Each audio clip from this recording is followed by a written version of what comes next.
Boa noite. Com o fim da euforia com a seleção depois da goleada para a Alemanha por 7-1 e a derrota de 3-0 para a Holanda, o futebol brasileiro voltou a ser alvo de críticas. A falta de planejamento, a profissionalização capenga são problemas comumente apontados por quem acompanha de perto a realidade do primeiro esporte do país. O Brasil ainda é o maior celeiro de novos valores do futebol mundial, abastece principalmente os clubes da Europa com grandes talentos, mas por aqui os altos salários de algumas estrelas não são mantidos por muito tempo e convivem com os baixos salários da maior parte dos jogadores, atrasos de pagamentos, alto endividamento dos clubes e um calendário que muitas vezes desgasta as equipes e a paciência do torcedor.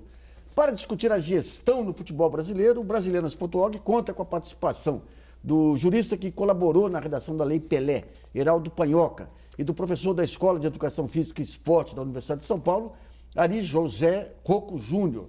E também contamos com a colaboração da jornalista Fernanda Balsalobre, que selecionou as perguntas enviadas pelo portal www.brasilianas.org. Lembrando que o programa foi gravado e as perguntas já foram escolhidas. Nesse primeiro bloco, vamos avaliar a Lei Pelé e as mudanças sofridas por essa legislação desde que foi criada em 1998. Eu queria ver com o doutor Heraldo aí essa questão da Lei Pelé e há uma grande discussão sobre se ela favoreceu só os empresários, se prejudicou os times.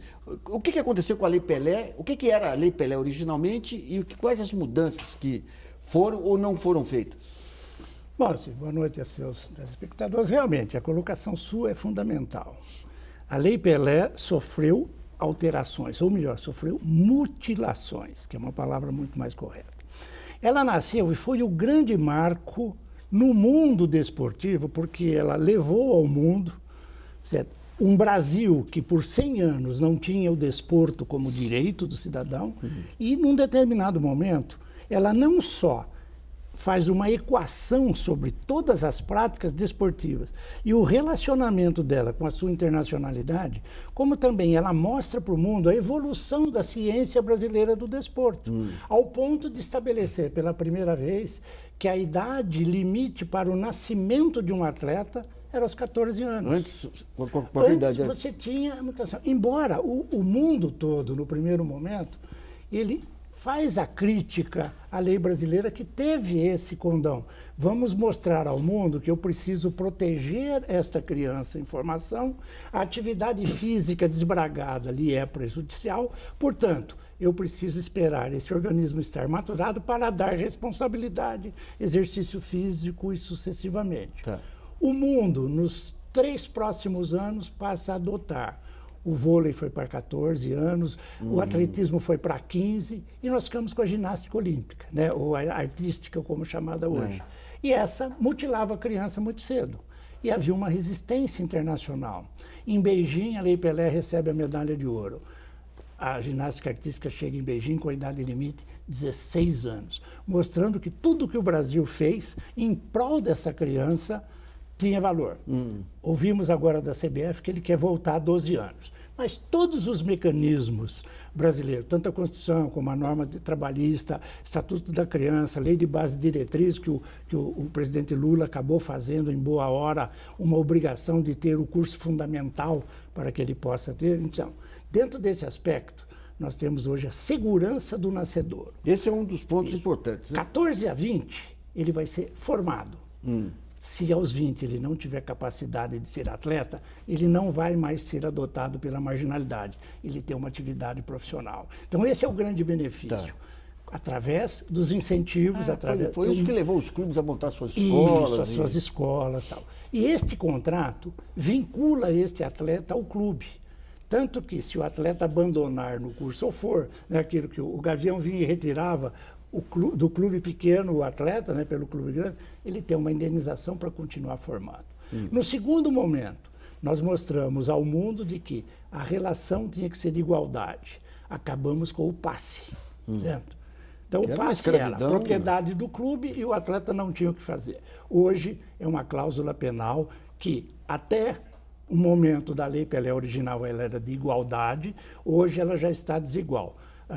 a última mexida leva para 2.000 vezes o atleta ter que indenizar o clube e até 400 como máximo o clube indenizar o atleta. Mas ainda assim, mesmo com essa diferença de 5 vezes, ainda há um equilíbrio.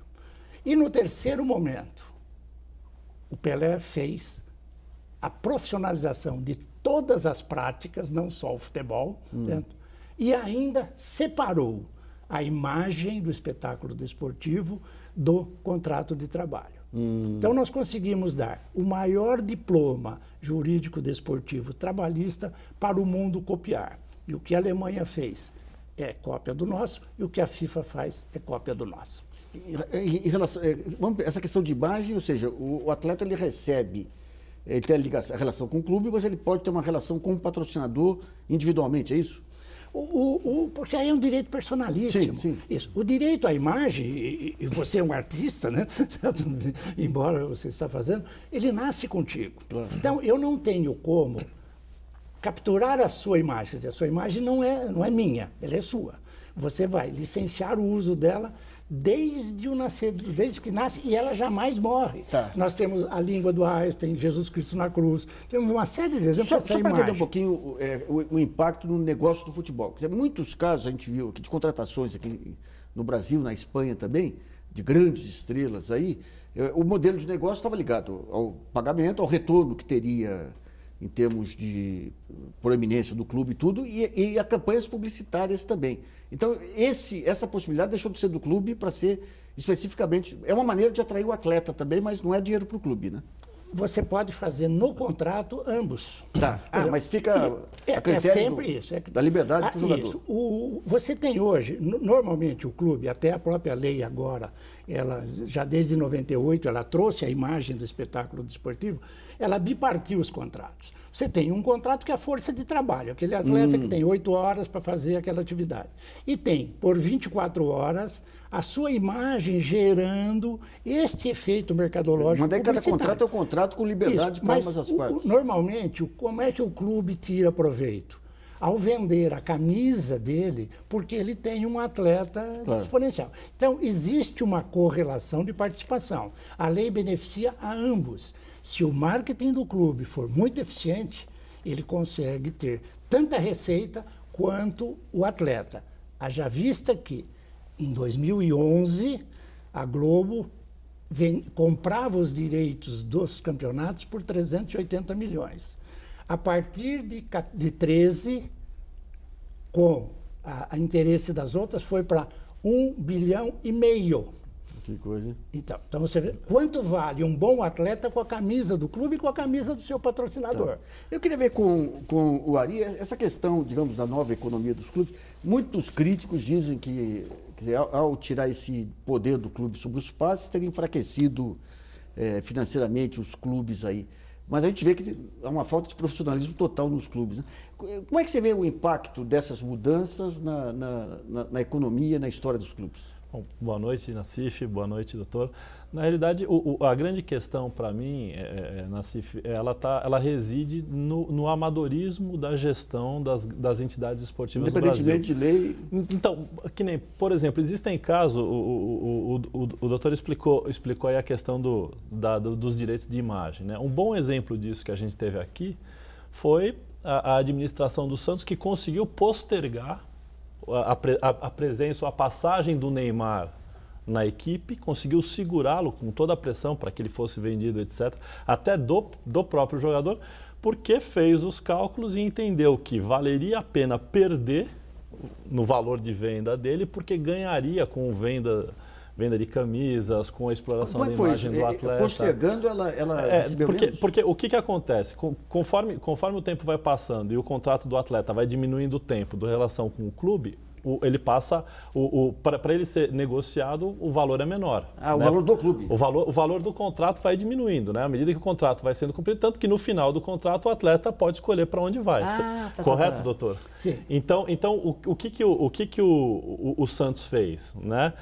Mesmo sabendo que ele estaria perdendo o valor, porque o contrato estava sendo cumprido e diminuindo o valor que o Neymar poderia ir embora, ele bancou porque tinha os cálculos e sabia que poderia ganhar com venda de camisetas, com exploração da imagem do atleta.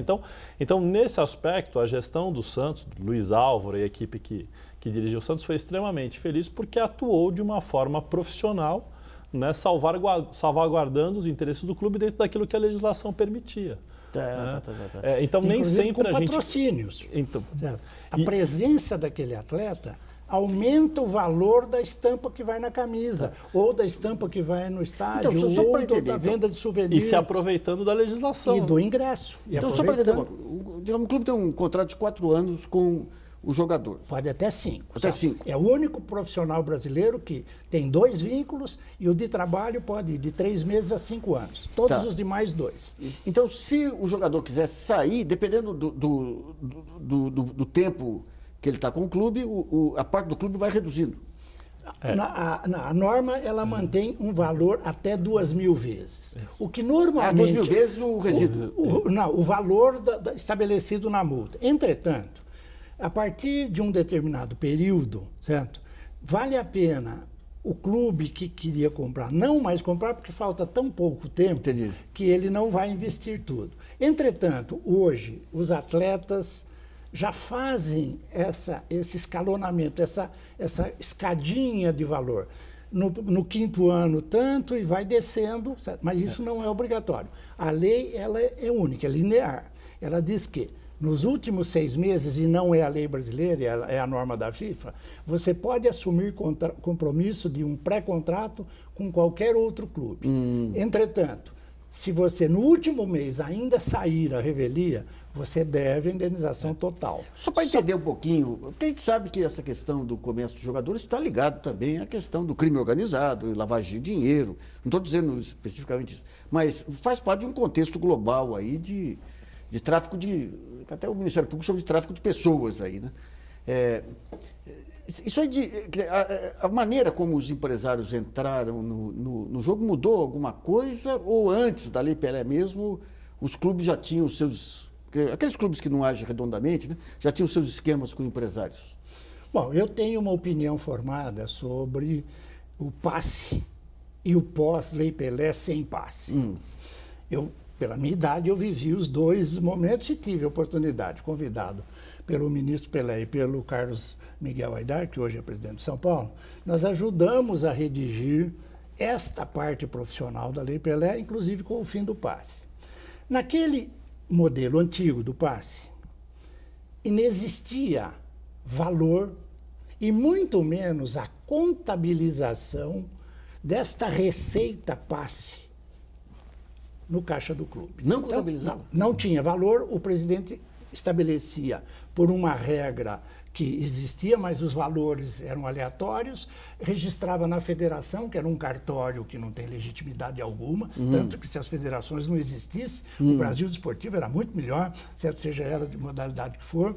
E no segundo momento, nós criamos, certo, a obrigação de fazer constar uma cláusula penal rescisória em igualdade. Certo? Se o clube rescindir, ele paga o atleta, e se o atleta rescindir, paga o clube, só que obrigatoriamente contabilizado no caixa do clube, inclusive por uma ordem do Conselho Federal de Contabilidade, que criou um mecanismo para o clube poder contabilizar esta receita. Isso foi implementado? Sim, já temos a segunda norma hoje, inclusive a partir de 2001. O Corinthians Paulista foi o primeiro clube a implementar esse tipo de contabilidade e recebeu todos os prêmios porque passou a definir a sua base profissional, o seu custo do futebol profissional, o seu custo de formação, quer dizer, todos os não profissionais, e o seu custo associativo. Então, essa norma contábil, feita pelo Conselho Regional de Contabilidade de São Paulo, mas que depois foi oficializado nacionalmente e agora está mais aperfeiçoado ainda, ele trouxe essa garantia. Entretanto, quando nós conseguimos trancar a possibilidade do dinheiro que antes poderia virar fumaça, surgiram os empresários. E aí o clube cede 10, 20, 30, 40, 50, 60% para uma empresa que normalmente pode ser de fundo de quintal. A ilação fica por conta aquela história do pai do Neymar, lá o que foi aquilo? Aquilo Foi isso aí. Foi mais ou menos isso. Cada um defendeu o seu, né, o seu pedaço, enfim. Então, eu queria ver com o Ari, um conflito que sempre existiu aí foi essa questão do lado futebolístico e o lado clubístico aí. Uma crise que... E a gente sabe que os desportos aí vão muito mais além do futebol. Hoje, como que é a composição da receita de um clube grande em São Paulo? Então, o clube grande em São Paulo, Nassif, basicamente hoje, e aí esse é um problema que em geral se critica a respeito da gestão do futebol no Brasil, é que boa parte da receita dos grandes clubes vem da televisão, dos direitos de transmissão. Então, na realidade, sim, os direitos de transmissão não são, né, a única fonte de receita dos clubes. Tem a formação e venda de atletas, a receita de bilheteria, etc. As receitas de marketing, de patrocínio, mas tudo isso, todos esses valores hoje ainda são muito pequenos quando você compara, por exemplo, com aquilo que o clube recebe da televisão. Então, a grande crítica que se faz hoje à gestão não só do futebol, mas do esporte do Brasil numa forma geral, é que ele é muito dependente da televisão. Então os clubes ficam, não só os clubes, mas a própria CBF, etc., ficam refém da televisão. Se for pegar a Europa... Só para dar um complemento, 80% no Brasil é a receita da TV. No mundo não chega a 25%. Então, isso eu queria saber. Esse negócio do monopólio de transmissão existe no campeonato alemão, no inglês, no espanhol? Então, por exemplo, aí existem vários modelos, né? Então, por exemplo, na Espanha, os clubes negociam individualmente com as emissoras de televisão. Então, isso gera um outro problema que, por exemplo, uma crítica que se faz ao campeonato espanhol é que Barcelona e Real Madrid, pelo seu poder econômico, levam tudo.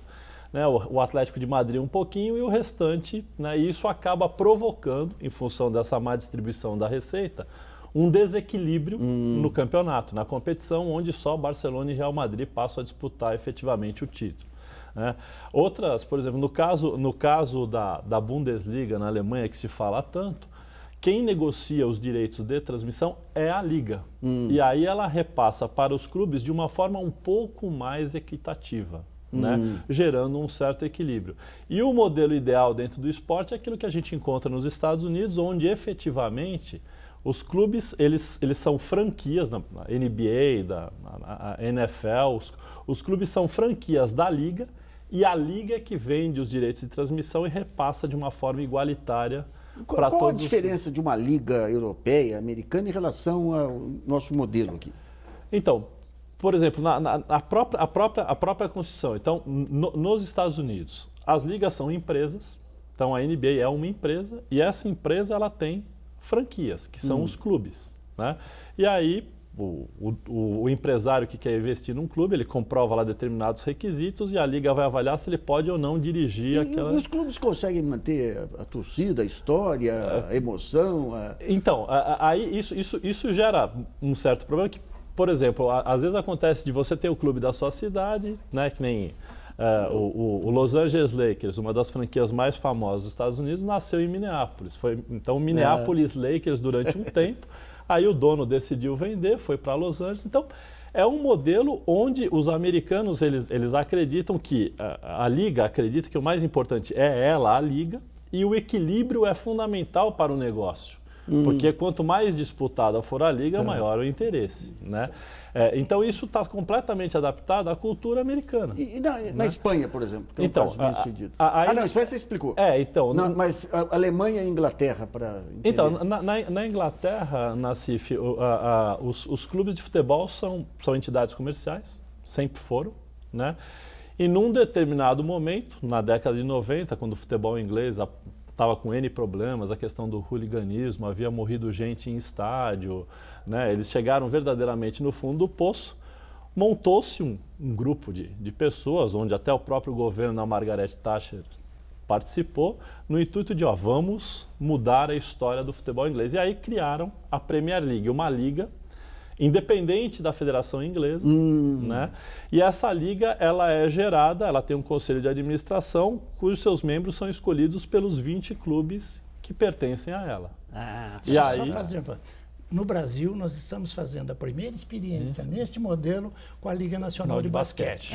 Então, nós juntamos os clubes. Tiraram a... Já estamos no 6º para o 7º ano. Olha só que, como no Brasil é tupiniquim, você vai devagarinho, mas estamos do 6º para o 7º ano e a confederação ficou só com a seleção brasileira. Boa. Todo o campeonato nacional é feito pela Liga, gerida pelos clubes, por este comitê dos clubes e por franquias. Então começamos a quebrar aquele modelo cartorial de 1900 e alguma coisa. Eu não acompanho há muitos anos. Existe aí no Clube dos Bagres, não? O clube de Franca, né? Hoje é Franca Basquete Clube e continua o grande caldeirão do basquete brasileiro. Que coisa, hein? Certo, aquele ginásio Pedro pegava nos Jogos Abertos de Poços, o Hélio Rubens, o Fran Sérgio, os 3 irmãos lá. Eu sou do tempo de Rosa Branca Pecente no meu São Carlos Clube. Você sabe o que eu fazia no quarto lá de casa? Lá, eu punha o lixo lá e simulava que eu era o Peninha, o Rosa Branca, o Algodão, lembra? Vamos a uma pergunta selecionada pela jornalista Fernanda Balsalobre, enviada pelo portal www.brasilianas.org. Lembrando que o programa foi gravado e as perguntas já foram escolhidas. Fernanda. A pergunta é da Sandra de Oliveira Sapória Velar, de Belo Horizonte, e ela pergunta: a CBF não é um órgão ou instituição governamental e tem grande poder sobre os clubes de futebol? De que maneira o governo poderia atuar para mudar as práticas da CBF, criando um órgão estatal? Bom, já deu uma saída, vamos ver a segunda agora. Primeiro, a CBF é uma entidade de direito privado. Não tem absolutamente nenhuma ligação com o governo, certo? A não ser de que ela é constituída na forma da Constituição brasileira, que através do seu artigo 217 lhe dá autonomia de organização e funcionamentos internos. Consequentemente, como eu vou eleger o presidente da CBF, é o problema dela. Como eu vou gerir a prática do futebol, é um problema da FIFA, porque ela tem que importar essa norma de lá. O governo brasileiro só pode intervir, como fez agora, para as demais práticas que pedem dinheiro ao caixa do governo, e limitando os mandatos. Mas a CBF, enquanto continuar absolutamente independente de verba pública, ela tem uma regência absolutamente livre e tranquila para poder fazer o que quiser, com exceção de mudar a regra da prática do futebol. O bom senso, o pessoal da Ana Moser e do Raí, uma sequência de deputados tentaram de todas as formas, desde aquela CPI da Nike, mas não há. Se você não alterar o artigo 217 da Constituição, não há como interferir na CBF. Mas vamos pegar alguns pontos aí. Por exemplo, a questão do abuso do poder econômico. O monopólio da transmissão esportiva, que é um fator que determina a audiência de emissoras e tudo. Aqui você tem abuso de poder econômico. Então, digamos, um CAD, um Conselho Administrativo de Direito Econômico, poderia intervir à medida que é uma atividade econômica que tem esses abusos aí, digamos. Eu vou um pouco mais longe. Ainda é uma concessão do próprio governo. Porque a emissora, embora ela tenha direito comercial, que faz esse abuso, porque não é a CBF que fez. Certo. Isso. É a emissora que fez. Ela ainda é, certo, detentora de uma autorização governamental. Bom, nós vamos para o primeiro intervalo e voltamos a esse tema daqui a pouquinho.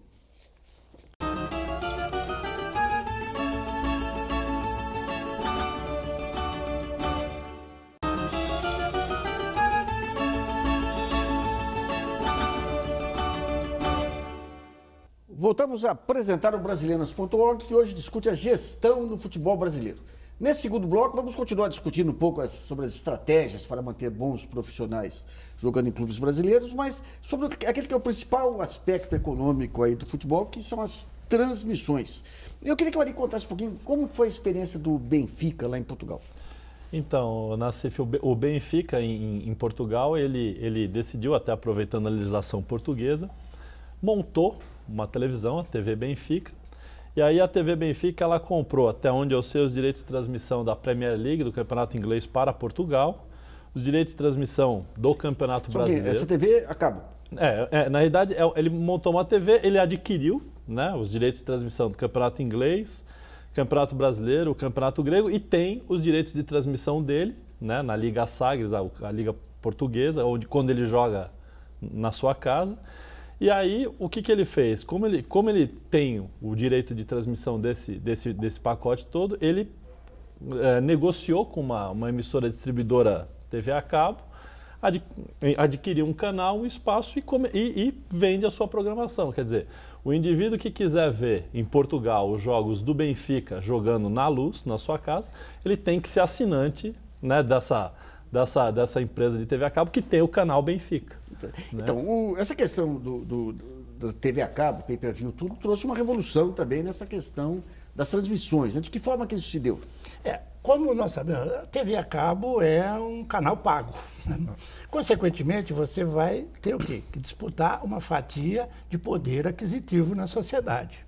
Então, nós verificamos, isso aí, todos os dias, as estatísticas nos mostram, de que alguns clubes que têm, vamos dizer, na sua torcida, vamos dizer, uma parte da elite brasileira, vamos usar assim, ou parte de um poder aquisitivo. Os pó de arroz, né? Isso, os pó de arroz, ou todos aqueles, o meu São Paulo Futebol Clube, e assim sucessivamente, eles têm uma possibilidade, mesmo que na divisão efetuada naquele grande contrato-mãe pela Globo, através do pay-per-view, eles acabam recebendo uma fatia maior. Dá um exemplo numérico aí. Então, eu acredito, vamos dizer, que o Flamengo e o Corinthians se aproximam aí de 200 milhões de reais no contexto total da televisão, certo? Talvez um pouquinho menos. Os demais clubes, mesmo partindo de 120, 130 da cota-mãe, com o pay-per-view, chegam a encostar neste número, porque o volume de São Paulinos, ou de palmeirenses, ou de santistas, lá no Norte e Nordeste, principalmente os grandes clubes, Inter, acabam adquirindo um volume maior de pay-per-view. E aí também o clube participa. Então, a grande massa, certo, acaba tendo participação no estádio naquele momento, e na TV aberta. E o de maior potencial financeiro tem no pay-per-view. Só para entender um pouquinho aí as tentativas aí de criação de liga, Clube dos 13 e tudo, de que maneira que a Globo negocia com cada clube separadamente? Hoje sim. Até então, o Clube dos 13, só que a Globo tem obrigação de negociar com todos. Porque a lei brasileira, o artigo 42 da Lei Pelé, ele dá igualdade. Ele não diz que na sua casa o espetáculo é seu, na minha casa o espetáculo é meu. Ele diz que cabe ao clube participante do espetáculo o direito de negociar. Então ela diz, ao Corinthians eu pago 10, ao Flamengo eu pago 9, 10 ou 11, enfim. Ao São Paulo eu pago 8, 7, é a critério dela. Cabe ao clube aceitar ou não. Se o clube não aceita? O Atlético Paranaense já fez isso no Campeonato Paranaense. Absolutamente deficitário. Como para assinar um contrato onde ele provavelmente receberia 5 milhões, 6 milhões, além de ser pequeno, ele era obrigado a ter o time titular. Ele optou jogar com o time juvenil, Campeonato Paranaense, foi excursionar para ganhar dinheiro com o clube e não vendeu para a televisão. Deu certo? Deu certo, porque ele acabou arrecadando mais e os clubes que iam jogar com ele aquele dia não tinham, porque os dois têm que estar vendidos. Então, se eu vender para a sua emissora e o outro clube vender para dele, os dois não poderão mostrar esse jogo. Por isso é que existe uma só empresa que compra tudo para poder mostrar todos. Que no caso da legislação portuguesa vale o mando. Vale o mando, O clube vende, que o Benfica pode ter a TV dele porque ele comercializa os jogos que ele manda. Quando ele joga fora, fica a critério. Sempre o modelo é esse, de 2 rodadas, uma com o mando de um time e outro com o mando do outro. Isso aí é padrão? Isso é regulamento do campeonato. Campeonato de turno e retorno, certo? Você tem os dois. Mas, por exemplo, nós tivemos um campeonato paulista, agora esdrúxulo, né? Tinha um turno único e depois, na final, aí começou o quadrangular. Quer dizer, você não tem regra. O campeonato muda todo ano. O brasileiro dá certo porque há um bom número de anos, que praticamente já quase 15... acho que um pouco menos. É uns 10 anos. 10 anos tem uma regra única. Aí o povo, o torcedor acostuma com aquilo. Embora os horários, né, de acordo com a televisão, mudem muito. Mas ele sabe que na quarta, na quinta, no sábado e no domingo ele tem jogo. Só para entender um pouquinho, digamos, esse controle da FIFA sobre os grandes eventos. O controle da FIFA é especificamente sobre o campeonato mundial ou ele tem internacionalidade do direito desportivo. Fala. Não, então, na realidade, a FIFA ela é a instituição que todos os campeonatos que são disputados em todo o mundo profissional devem, de alguma forma, seguir uma regulamentação estabelecida pela A Liga dos Campeões, por exemplo. Ela tá, porque a Liga dos Campeões ela é um evento, né? Ela é um evento organizado pela União Europeia de Futebol que está vinculada à Federação Internacional de Futebol Associado. Deixa eu fazer só um aditivo. Nassif, liga, etimologicamente, é uma palavra que diz associação, né, de grupos de mesma... Entretanto, para algumas modalidades, liga é o nome de um campeonato. É por isso que você ficou agora na dúvida. Eu tenho aqui Liga de Vôlei e tenho a Liga de Basquete. A Liga de Basquete é a expressão da palavra. É uma liga mesmo. É uma liga. A Liga de Vôlei é o nome de um campeonato. Assim, as ligas europeias, quando você fala no campeonato local, ela é uma liga de administração. Quando você fala na Europa, é um campeonato. Agora, só para entender um pouquinho, eu estava lendo esse livro que saiu sobre a FIFA aí. Quer dizer, a FIFA, quer dizer, você tinha os clubes menores, o João Avelange levou o know-how brasileiro da CBF para controlar com os africanos a FIFA. Retorne a uma pergunta antiga. E daí virou com um poder econômico de patrocínios tão violento que ela define um conjunto de regras que, na prática, blinda os clubes contra a regulação do governo, é isso? Não. Vamos lá. Quando nós estávamos fazendo a Lei Pelé, João Avelange era o presidente da FIFA. E nós fizemos, acabar o passe, assim, o Pelé e o presidente Fernando deram aquelas nortes e a equipe saiu. Tá. O Brasil inteiro participou, audiências públicas, 200 e tantas, Câmara unanimidade, Senado unanimidade, portanto, até o Eurico Miranda votou a favor. Nossa senhora, a unanimidade. Onde vocês erraram aí? Como nós fomos, né, competentes ou incompetentes, porque trouxemos o voto do Eurico Miranda, certo, a unanimidade. Dentro disso, o João Avelange anunciou na Suíça, já que ele... Né, de que se a Lei Pelé fosse naquele padrão aprovado, o Brasil seria excluído da FIFA. E o Pelé foi excluído das homenagens agora por conta disso. Nesse momento, Jean-Marc Bosman, um atleta belga num time francês, entra com um processo para criar liberdade do passe na Europa. Olha só. E também consegue uma vitória no Tribunal de Luxemburgo, que era da comunidade. O João Avelange aproveitou as duas coisas. Isso aqui não vale para a FIFA e a lei brasileira não vale para a FIFA. O presidente do Tribunal de Luxemburgo, muito tranquilo, fez a seguinte colocação. Ok, se eu está em território suíço, nada posso fazer. Primeiro dirigente, ou todos os dirigentes que vierem da FIFA para qualquer um dos Estados membros, será preso. Passou, ele esqueceu o Brasil, esqueceu a Lei Pelé, está aí, o efeito Bosman está na Europa. Mas a petulância desses dirigentes é inacreditável. Isso, mas então eu vou lhe definir, lembra que eu lhe disse, direito, né, internacional desportivo. A única regra que a FIFA manda, porque é franchise dela, são as 17 do espetáculo desportivo. Aquela que o árbitro tem que pôr em campo, que o clube... Enfim, as 17, só isso. O resto todo, no Brasil, é a Constituição Nacional, as leis ordinárias e depois, naquilo que não for conflitante com a Constituição e com a lei ordinária, os estatutos e regulamentos da entidade maior. Agora, quando ela vem ao Brasil, isso é uma aula que eu costumo dar na faculdade, essa internacional, quando a FIFA vem fazer um campeonato dela no Brasil, como fez agora, né, cada estádio é uma embaixada da Suíça, administrado pela Constituição Suíça, a única exceção é a Segurança Nacional. Aí é a Polícia Brasileira, mas todos os demais são dela. Por quê? Eu sou convidado a participar. Ela não me obriga. Quando o Brasil foi lá e diz, olha, eu tenho condição de fazer a Copa do Mundo, ele se submeteu à regra dela. E a Alemanha fez isso assim é a Olimpíada. A Alemanha fez isso também. Todos fazem isso porque a norma é dela. Certo? A Olimpíada do mesmo mecanismo. Quando ela vier agora ao Rio de Janeiro, né, como ela vai ter inúmeros, praticamente aquilo passa a ser território suíço de novo. E o Comitê Olímpico. É do mesmo nível da FIFA? É o mesmo É o nível. mesmo. Talvez, enfim. Você sabe que a rivalidade, um dos grandes fatores que acentuou a rivalidade entre Barcelona e Real Madrid na Espanha é a história da contratação do Di Stéfano em cima dessa questão da FIFA. Lá atrás? Lá atrás, porque o que aconteceu? A Colômbia, né, nos anos 40, 48, final dos anos 40, ela teve uma liga pirata. Por que pirata? Porque não seguia a determinação da FIFA. E aí o que acontece? Uns empresários na Colômbia decidem montar uma liga contratando atletas de outros planetas, mas roubando dos clubes. Então estoura uma greve na Argentina, o Di Stéfano adere à greve, jogava no River Plate, e aí vem um empresário colombiano, o Afonso Quevedo, você não quer jogar no Milionários? Te pago tanto. E era uma grana, como ele não teria que comprar o passe do atleta, paga uma grana fenomenal. E o Di Stéfano vai.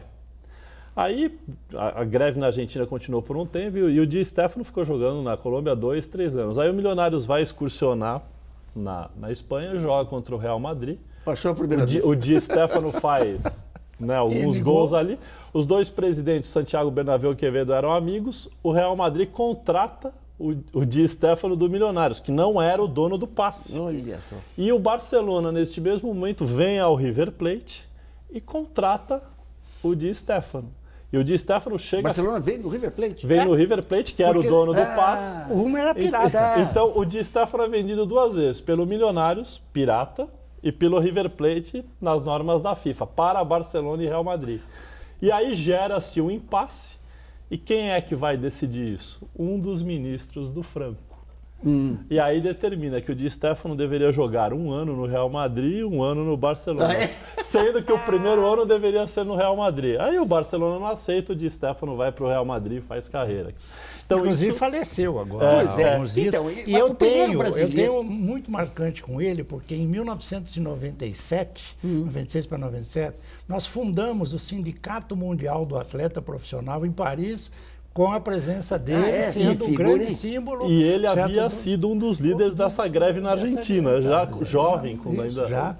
Eu tive o prazer de Mas era uma lenda mesmo, né? Aquela história que o Didi foi para lá e ele conseguiu sufocar o Didi lá na... Não, ele é uma lenda, ele é uma lenda. E uma personalidade E outro forte, também de grande prestígio lá é o Valdano, também argentino. Então, aquele primeiro brasileiro que foi... Morreu também recentemente aí, era para ser convocado em 58, mas foi vendido um pouquinho antes. Julinho, Botelho? Não, Julinho jogou em 62, né?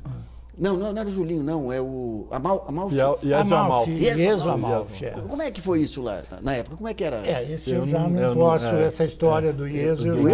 Porque ele também foi. Nós tivemos grandes atletas brasileiros. Essa história da Colômbia foi interessante porque Heleno de Freitas ele vai jogar na Colômbia quando não é convocado. Nessa mesma fase? Ele vai jogar no Júnior Barranquilla quando não é convocado para a Copa de 50 pelo Flávio Costa. Porque se convocado fosse...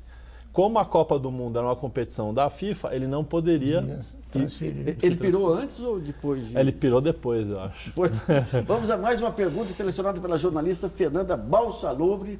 Lembrando que o programa já foi gravado e as perguntas escolhidas no portal www.brasilianas.org. Fernanda. Pergunta do Fabiano Alvarenga, de Belo Horizonte, e ele quer saber como evitar que os nossos craques saiam do país para jogar no exterior. Bom, vou dar aqui a minha opinião. Na realidade, na atual condição do futebol brasileiro, eu acho difícil. Agora, do ponto de vista da gestão, eu defendo a ideia de que se a gente, os gestores das equipes, se a gente se organizasse um pouco, se a gente planejasse um pouco mais o nosso futebol, eu acredito que a gente conseguiria segurar um pouco mais os nossos atletas, como o Santos conseguiu fazer um tempo com Deixa eu perguntar uma coisa para vocês. Porque o Brasil é o maior mercado futebolístico, a maior torcida. O futebol ele tem um peso aqui muito maior do que em qualquer outro país. A Espanha ela tem aquela potência, tudo pelo fato da organização do mercado interno espanhol, ou também por estar integrada na Europa? Porque se o Brasil teria condição aqui organizado de ter um futebol tão vigoroso quanto o da Espanha? Na realidade, assim, para mim, eu vejo, do ponto de vista do futebol, eu vejo, na realidade, 2 Espanhas. Tem a Espanha de Barcelona e Real Madrid. Tá. E aí, contra essa Espanha, até por uma questão de PIB, etc., eu acho que a gente não tem condições de competir mesmo. Parece um bom atleta, eles querem levar. A gente consegue segurar um Neymar por algum tempo. Agora, o que eu acho inadmissível no futebol brasileiro e que eu acho que se a gente se organizasse um pouquinho mais a gente conseguiria fazer, era não perder atletas para equipes de segunda linha, para equipes de segunda divisão da Espanha, para equipes menores da Espanha. Acho que o futebol brasileiro, se ele conseguisse se organizar, ele conseguiria ter um nível de receita que permitiria você segurar uma quantidade maior de atletas e não perder para esses mercados secundários, né? Agora, os mercados principais da Europa, a Inglaterra, a Alemanha, Barcelona e Real Madrid, aí eu acho que é um pouco, eu acho que eles estão num outro patamar, é difícil a gente conseguir segurar. Tá.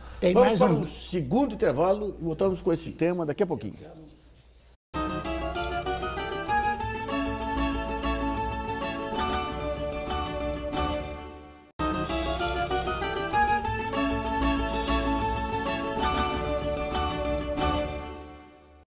Voltamos a apresentar o programa Brasilianas.org, que hoje discute a gestão no futebol brasileiro.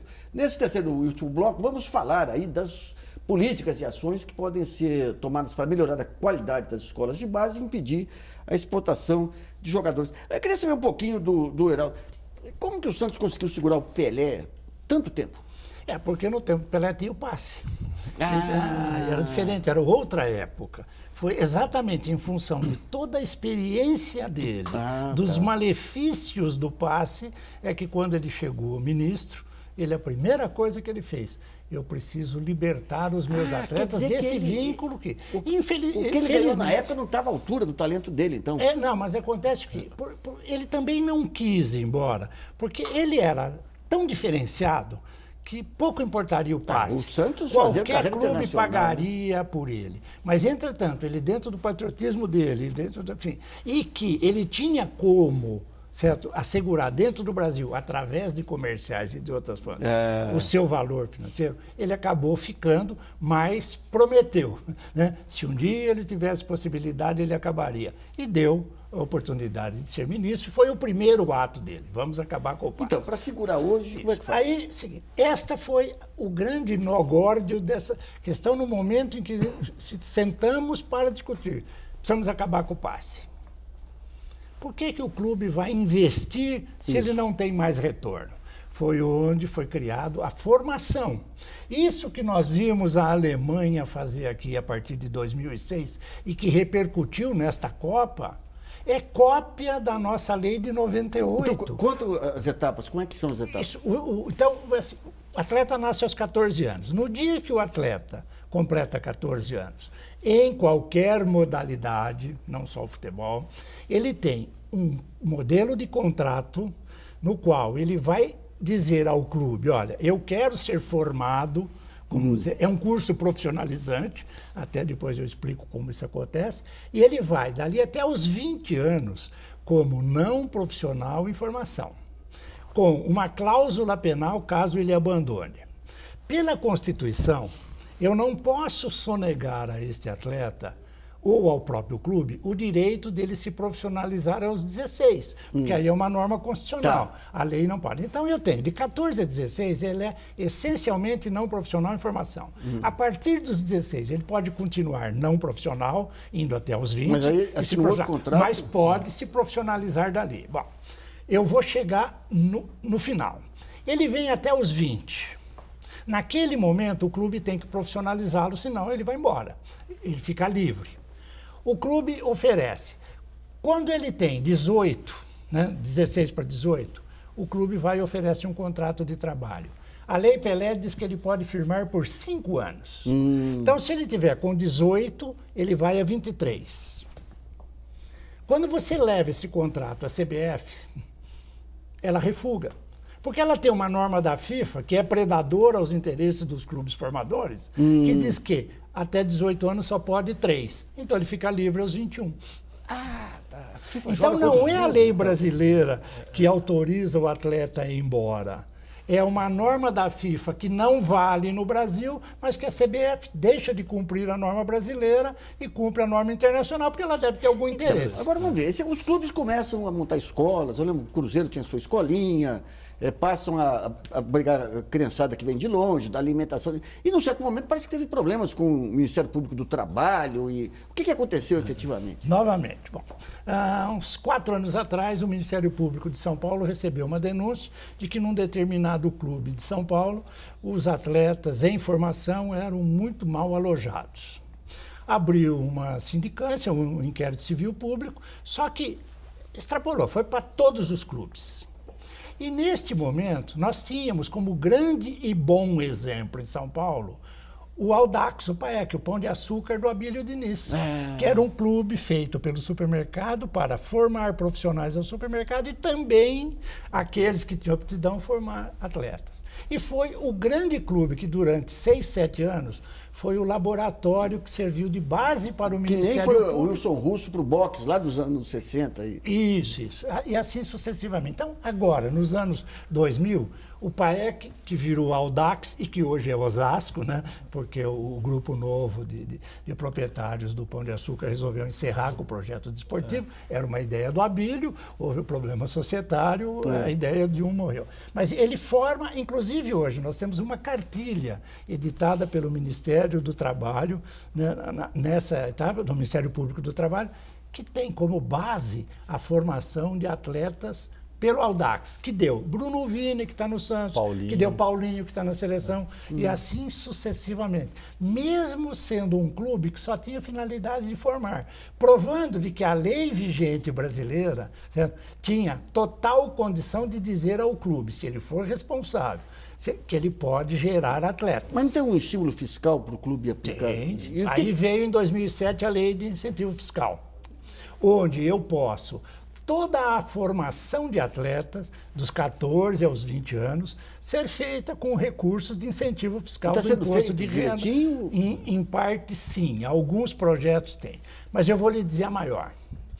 Há 4 anos atrás, os demais clubes, que não do futebol, Pinheiros, Minas, Sojipa, Corinthians, enfim, o Corinthians, embora seja futebol, mas tem a sua atividade, fomos à Câmara Federal, junto com o Ministério do Esporte, e conseguimos 0,5% da arrecadação que vai ao Ministério do Esporte para exclusivamente a formação de atletas não profissionais das demais modalidades, olímpicas e paralímpicas. Inclusive, doutor, parece, se não me engano, o Pinheiros é um dos maiores captadores. Isso, mas eu vou chegar nesse ponto. Aí, criaram uma Confederação Brasileira de Clubes com sede em Campinas.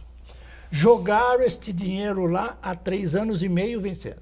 Tem 200 milhões no caixa, nenhum projeto aprovado, porque a regra principal estabelecida por esses dirigentes é de que eu não posso usar esse dinheiro para pagar alimentação, bolsa de estudo, dinheiro do transporte e o professor para ensinar o atleta. Você tá bonito. Parabéns, né? Mas quem fez essa maluquice? Quem fez foi quem transferiu. E o que o Ministério dos Esportes... É uma lei, aí entra a Câmara, aí é outra história, é deputado. Mas o Ministério deu apoio, certo? Esse é o grande problema. Então nós estamos pedindo urgentemente, certo? De que esses clubes lutaram para ter essa verba. Tem e hoje eu posso.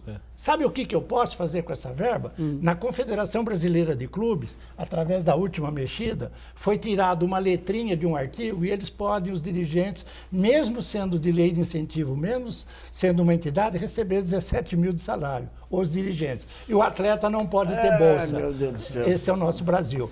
Pedir ao bom senso. Leve a Dilma essa proposta, peça para revogar o artigo 94 da Lei Pelé, manda ver o problema do direito de arena, que nos 3 últimos anos vocês perderam 360 mil reais cada um por ano na divisão do produto da televisão. Vamos a mais uma pergunta selecionada pela jornalista Fernanda Balsalubre, enviada pelo portal www.brasilianas.org. Fernanda. A pergunta é do Paulo Alexandre Lutz de Oliveira, de Três Passos, Rio Grande do Sul. E ele quer saber como vocês veem as últimas trocas ocorridas de treinadores da seleção serem somente técnicos gaúchos. Isso pode dizer que o futebol gaúcho está mais atualizado que o restante do país ou podemos ter uma visão alemã em nosso futebol do Rio Grande do Sul? Depois do 7-1 não vem não, gaúcho. Não, esse menino de 3 passos, eu posso dizer que um abraço para ele, porque eu sou de Itapiranga, né? Trabalhei muito ali ao lado, sabe? Conheço toda a sua região, né? Uma região muito produtiva, bacana, então um abraço a ele, né? A esse nosso rincão gaúcho muito querido aí. Mas assim, não tem nada a ver, certo? Nós já tivemos todas as experiências, isso é o meu modo de ver, né? E, felizmente, certo? Até porque o Gilmar Rinaldo também tem a mesma origem, então é aquele tradicional equipe que você monta com as pessoas da sua confiança.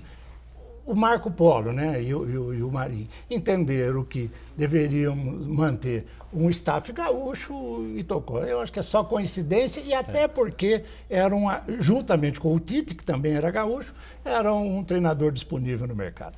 Bom, o programa Brasileiras.org sobre a gestão do futebol brasileiro termina por aqui. Eu agradeço a participação do jurista que colaborou na redação da Lei Pelé, o Heraldo Panhoca, e do professor da Escola de Educação Física e Esporte da USP, o Ari José Rocco Júnior, e também a colaboração da jornalista Fernanda Balsalobre e de você que nos acompanhou em mais essa edição. E lembre-se, você pode colaborar enviando sugestões, textos e vídeos para o portal www.brasilianas.org. Esse espaço aqui também é seu. E voltamos na próxima segunda-feira, às 8 horas da noite. Até lá.